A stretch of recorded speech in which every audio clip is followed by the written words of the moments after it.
JDU के पूर्व अध्यक्ष शरद यादव का 75 साल की उम्र में निधन हो गया है। आपको बता दें कि दिल्ली के फोर्टिस हॉस्पिटल में कल रात 9 बजे उन्होंने अंतिम सांस ली। इसकी जानकारी बेटी सुभाषिनी ने ट्वीट कर लोगों से साझा की। वहीं उन्होंने ट्वीट में लिखा कि पापा नहीं रहे। शरद यादव की तबीयत काफी दिनों से खराब चल रही थी। हालत ज्यादा बिगड़ने पर गुरुवार शाम को उन्हें अस्पताल में भर्ती करवाया गया था।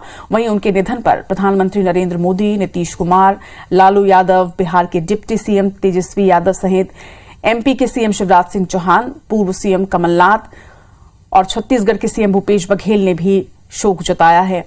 सभी ने ट्वीट कर गहरा शोक जताया, अपनी संवेदनाएं व्यक्त की हैं।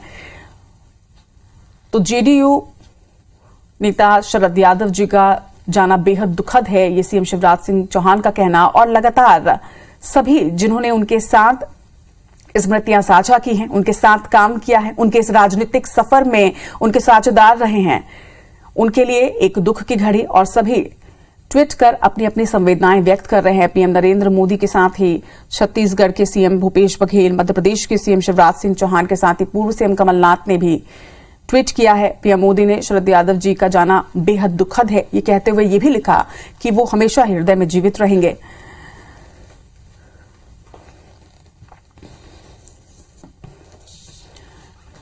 वहीं सीएम भूपेश बघेल ने भी ट्वीट कर अपनी संवेदनाएं व्यक्त की हैं।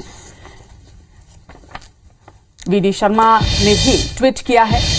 और राजनीतिक सफर की अगर बात करें तो 1 जुलाई 1947 को शरद यादव जी का जन्म हुआ। नर्मदापुरम के बाबई में उनका जन्म हुआ, जो पहले होशंगाबाद के नाम से जाना था।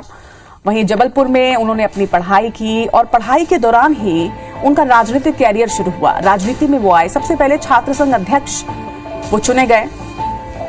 और इसके बाद आपको ये बता दें, उसके बाद उनका राजनीतिक सफर कभी रुका नहीं। राम मनोहर लोहिया से वो काफी प्रेरित थे। तो उनका जन्म मध्य प्रदेश के नर्मदापुरम के बाबई गांव में हुआ, जहां से आगे बढ़ा उनका ये सफर, उनका ये जीवन। पढ़ाई के दिनों में ही जब वो जबलपुर में रहते थे, इसी दौरान उनकी राजनीति का ये सफर शुरू हुआ। 1974 में जबलपुर से पहली बार वो सांसद बने। इसके बाद साल 1977 की अगर बात करें तो तब जबलपुर से दोबारा उन्हें सांसद चुना गया। 1970, 72 और 75 में आपातकाल के दौरान वो जेल भी गए। कई चीजों में उन्होंने काफी अहम रोल प्ले किया। मंडल कमीशन की अगर बात करें तो मंडल कमीशन की सिफारिशें लागू करने में उनका अहम रोल रहा। साल 1986 में वो राज्यसभा के लिए चुने गए। 3 राज्यों से लोकसभा चुनाव जीतने वाले वो पहले ऐसे नेता। 1989 में उत्तर प्रदेश की बदायूं लोकसभा सीट से भी उन्होंने चुनाव जीता। 1989 से 90 तक के शरद यादव केंद्रीय मंत्री के पद पर रहे। वहीं 1991 में बिहार के मधेपुरा लोकसभा सीट से उन्हें सांसद चुना गया। उसके बाद 1995 में जनता दल का कार्यकारी अध्यक्ष उन्हें चुना गया। और राजनीतिक सफर उनका कभी रुका नहीं। एक बार जो शुरू हुआ ये राजनीतिक सफर कॉलेज से, तो वहां से कभी उन्होंने मुड़कर नहीं देखा। 1991 में बिहार की मधेपुरा सीट से उन्होंने जीत हासिल की। 1995 में जनता दल के वो कार्यकारी अध्यक्ष बनाए गए। 3 राज्यों से, आप ये सोचिए, 3 राज्यों से लोकसभा चुनाव जीतने वाले वो पहले नेता थे। और इन तमाम पदों से आप इस बात का अंदाजा लगा सकते हैं कि कैसा उनका व्यक्तित्व था।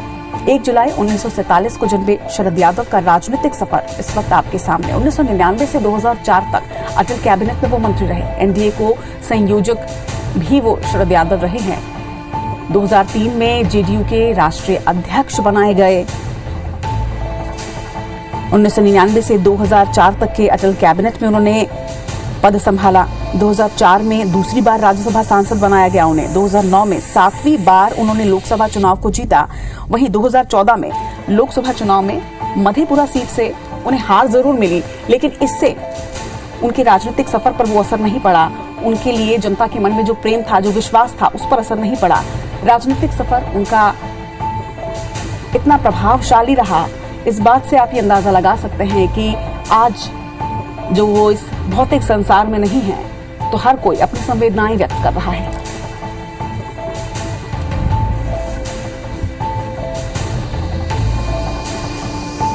साल की उम्र में उन्होंने अंतिम सांस ली। दिल्ली के फोर्टिस अस्पताल में उनका इलाज जारी था, जहां कल रात 9 बजे शरद यादव ने अंतिम सांस ली है। इसकी जानकारी उनकी बेटी सुभाषिनी ने सोशल मीडिया के माध्यम से दी। उन्होंने ट्विटर के माध्यम से लिखा कि पापा नहीं रहे। शरद यादव की तबीयत आपको बता दें कि काफी दिनों से खराब चल रही थी, उनका इलाज चल रहा था। वहीं जब हालात ज्यादा बिगड़े तो गुरुवार की शाम को उन्हें अस्पताल में भर्ती करवाया गया था, जहां उन्होंने रात 9 बजे अंतिम सांस ली। उनके निधन पर प्रधानमंत्री नरेंद्र मोदी, नीतीश कुमार, लालू यादव, बिहार के डिप्टी सीएम तेजस्वी यादव सहित मध्य प्रदेश के सीएम शिवराज सिंह चौहान, पूर्व सीएम कमलनाथ और छत्तीसगढ़ के सीएम भूपेश बघेल ने भी ट्वीट कर अपनी संवेदनाएं व्यक्त की हैं, गहरा शोक जताया है। तो देश की राजनीति से इस वक्त की ये बड़ी खबर, अहम खबर सामने आ रही है कि शरद यादव जी का निधन हो गया है। शरद यादव जी समाजवादी आंदोलन के पुरोधा रहे हैं, ये पूर्व सीएम कमलनाथ का कहना। इसके साथ ही मध्य प्रदेश के प्रदेश अध्यक्ष वी डी शर्मा ने भी दुख जताया है, संवेदना जताई है। वहीं प्रधानमंत्री नरेंद्र मोदी ने भी ट्वीट करके लिखा है कि शरद यादव जी का जाना बेहद दुखद है।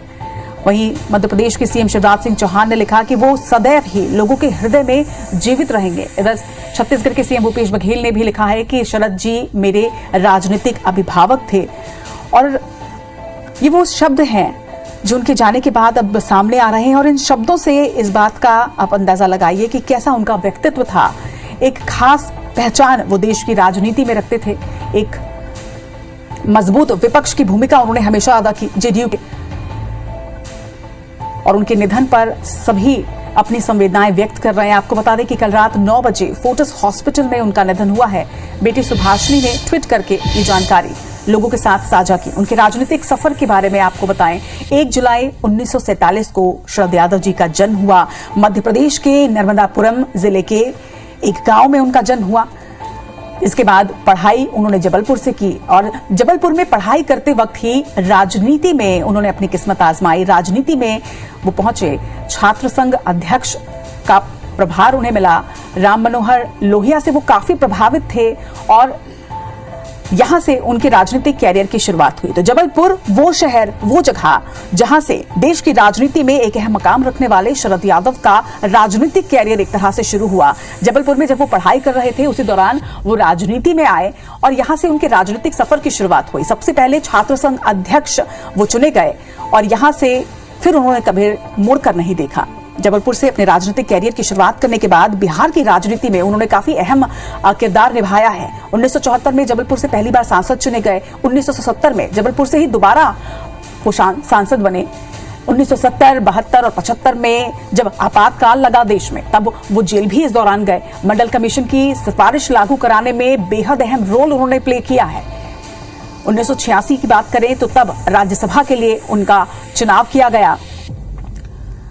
3 राज्यों से लोकसभा चुनाव जीतने वाले बड़े नेता, पहले नेता वो रहे हैं, और एक बड़ा नाम, एक बड़ा व्यक्तित्व, एक खास व्यक्तित्व अपनी विनम्रता, अपने व्यवहार के लिए जो हमेशा ही पहचाने जाते रहे हैं।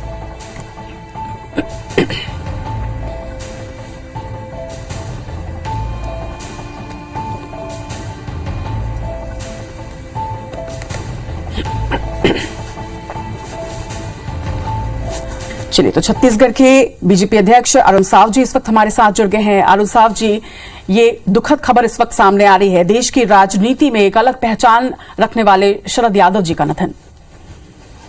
जी, ये दुखद समाचार प्राप्त हुआ है। देश के बहुत ही वरिष्ठ समाजवादी नेता जो छात्र राजनीति के उपज हैं, और ऐसे राजनेता जो जबलपुर के मध्य प्रदेश से भी सांसद रहे, उत्तर प्रदेश से भी सांसद रहे, और बिहार से भी इतनी उनकी प्रतिष्ठा और ख्याति रही।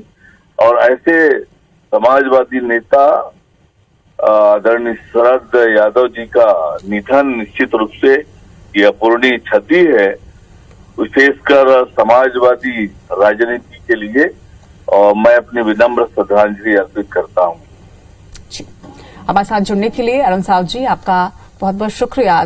इस दुखद घड़ी में अब तमाम दिग्गज जो नेता हैं वो भी अपनी संवेदनाएं व्यक्त कर रहे हैं, क्योंकि हर किसी का उनके साथ एक याद है, एक याद जुड़ी हुई है। और जब देश की राजनीति की बात आती है तो शरद यादव जी का नाम स्वाभाविक तौर पर सामने आता है, क्योंकि एक मजबूत विपक्ष की भूमिका उन्होंने हमेशा निभाई है। नीतीश कुमार, लालू यादव ने भी दुख जताया। आपको बता दें कि लालू यादव भी काफी वक्त से बीमार हैं, अस्पताल में हैं, लेकिन एक वीडियो जारी करके उन्होंने भी अपनी संवेदनाएं वहां पर व्यक्त की हैं। पूर्व अध्यक्ष शरद यादव का निधन और तमाम दिग्गज नेता अब अपनी संवेदनाएं व्यक्त कर रहे हैं और निश्चित तौर पर देश की राजनीति में एक विनम्र और अपने व्यवहार कुशलता की वजह से जाने जाने वाले एक मजबूत विपक्ष का किरदार निभाने वाले शरद यादव जी का जाना बेहद दुखद।